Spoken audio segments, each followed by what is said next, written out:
isang bahagi ng Barangay Bagong Silangan sa Quezon City matapos gumuho ang lupa.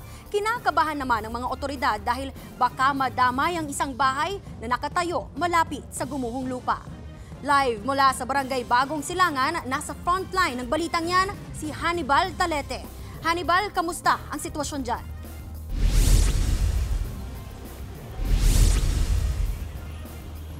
Mariano, mambalang pa sa kalsada, mga puno ng kawayan matapos itong bumagsak ng gumuhang lupa dito sa may Don Vicente Street sa Bagong Silangan sa Quezon City kaninang umaga. Isang taxi, isang AUV ang nabagsakan ng guho ng lupa at mga kawayan. Nangyari ang pagguho bago mag-alas 6 ng umaga. Tulong-tulong ang mga rescuer at mga residente na putulin at alisin ang mga kawayan na sumama sa gumuhong lupa. Gamit ang bolo at itak, mano-manong pinuputol ang mga kawayang gumuho. Gumamit din ng chainsaw ang mga tauhan ng Special Rescue Unit ng Bureau of Fire Protection.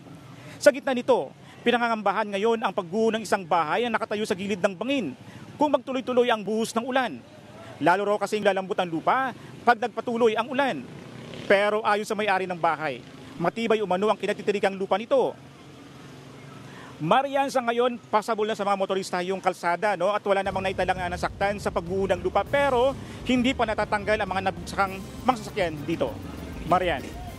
Yan ang Express Report ni Hannibal Talete. Mga kapatid, Nikki de Guzman po. Para sa pasada ng mga rumaratsyadang balita, mag-follow at mag-subscribe na sa social media pages ng News 5.